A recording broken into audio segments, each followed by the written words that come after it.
interesting op-ed I came across by the New York Times. Let's see here.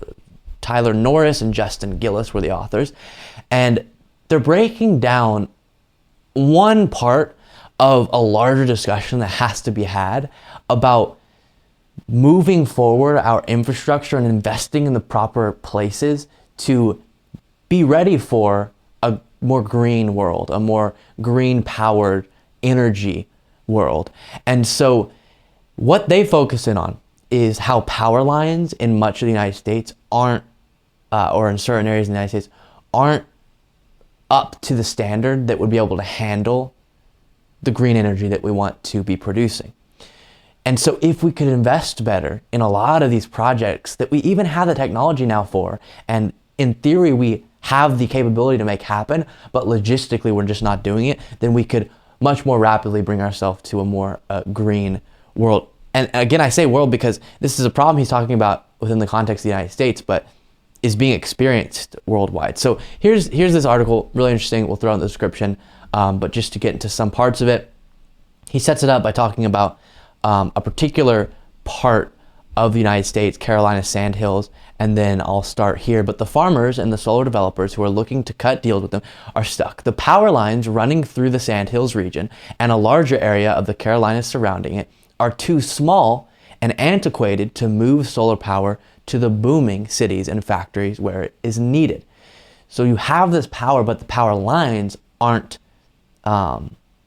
properly, again, I say up to the standard to handle the solar power and wind power. The situation is a microcosm of a larger and growing problem. Huge backlogs of renewable energy projects have built up around the world as developers are refused permission to pump their power into the grid. The projects go on waiting lists that can now stretch for years, and many ultimately drop off when the delays become intolerable. In the United States, listen to this, enough renewable energy projects are backlogged right now to achieve a largely clean electric grid by 2030. But without urgent action, most are unlikely to get built. So we have the ability to be powering our lives and economy through green energy, but logistically we're not making it happen because we're not focusing it enough or on it enough and investing enough in it, which I think we have the awareness of, but breaking down a specific example of this because of the power lines in these regions is fascinating. Continuing, you may have heard about the need for huge continent-spanning power lines operating at 500,000 volts or higher that can carry enormous amounts of renewable energy from one region of North America to another.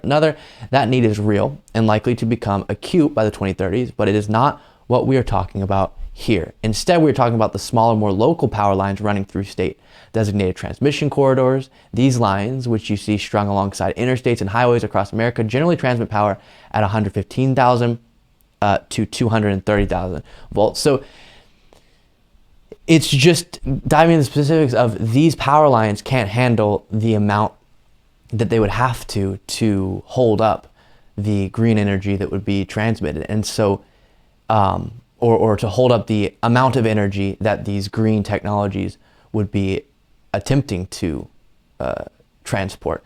And so if we could today replace all those power lines and invest in more advanced ones, then today we could be getting so much more green energy, and that would be a good thing for the country, for the environment, and for our economy.